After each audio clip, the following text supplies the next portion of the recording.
just what is Ice Tilt? For years, EA has vehemently and vociferously denied that Ice Tilt exists. This is repeated throughout their Facebook comments, direct feedback to questions, posts on message boards, etc. So there's all this evidence of them out there denying it, but let's get to the important question. What the hell is Ice Tilt anyways? There are many popular theories on what Ice Tilt really is. Some call it a confirmation bias for many things in the game that could be coincidental. Let's look at a few categories of Ice Tilt and hopefully we can debate a little on what you think Ice Tilt really is. Oh, before we get into that, keep an open mind and throw out your old definition of tilt to see if I confirm it or help you see things a little different. So let's start first with what I think is the overall definition of Ice Tilt and then get into the specifics of how it can be manifested in an actual game. To me, Ice Tilt is any intentional and deliberate programming that is designed to give one user a significant advantage over the other for defined, measurable intervals and results. Wow, how freaking nerdy was that?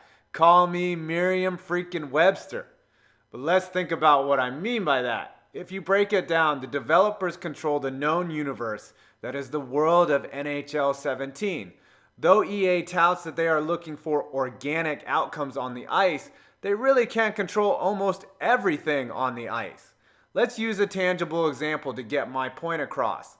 Last year, cross-crease one-timers ruled the game, with an estimated 20% of all goals being scored off of the 1T. That's a high percentage.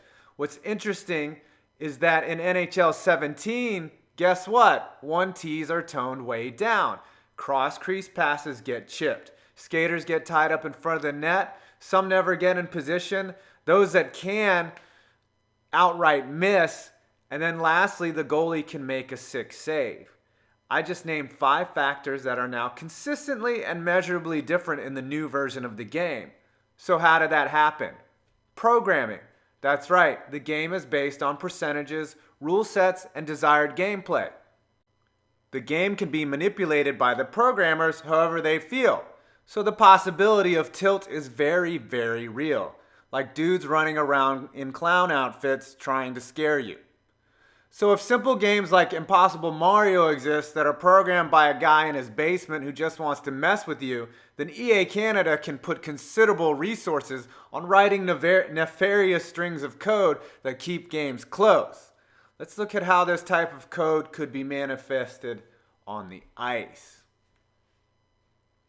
Planned or nerf sequences. Ever just feel a goal coming? Now there are things that happen in the NHL that definitely result in momentum shifting or at the end of a long chain of sequences results in a goal. For example, a prolonged keep in the offensive zone while able to substitute and cycle the puck as the opposing team gets tired is as real as it gets and often results in a goal.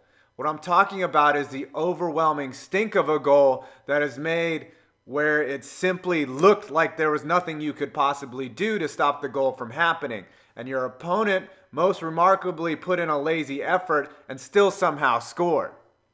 I could be wrong, but sequences like that just smell suspicious, like when in Madden a hole large enough to drive a truck through opens up and you turn a halfback dive into a mysterious 99-yard TD when you were down 2 scores and ready to quit. Furthermore, I think instances like this can be primed by situation. How many times have you either allowed or scored a gift goal in the following scenarios? Right after a goal just scored? In the last 10 seconds of a period?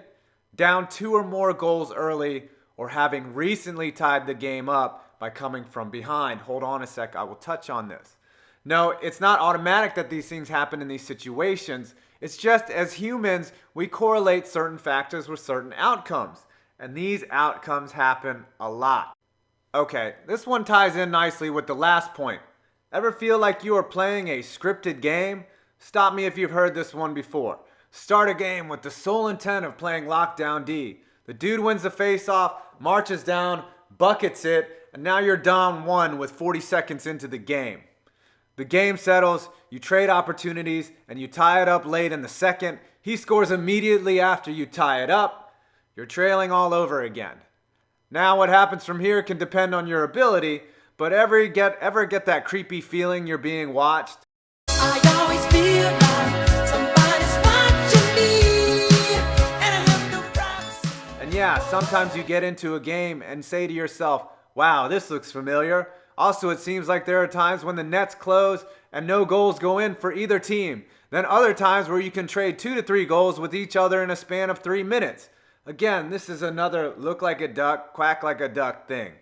Lastly, I have a group of other factors that may be just tertiary to the things I just mentioned, but can sway the outcomes of games. Skating in the mud where you feel your players are much slower than the other guys. BS computer penalties, meaning you don't touch the controller, but yet your computer hacks someone. And lastly, unearned BS goals where your team puts the puck in your own net without you controlling it. Okay, so that's what I defined in my mind as tilt. So leave a comment below on what you think. Real quick, in fairness to the argument, these are things I want to define as not tilt.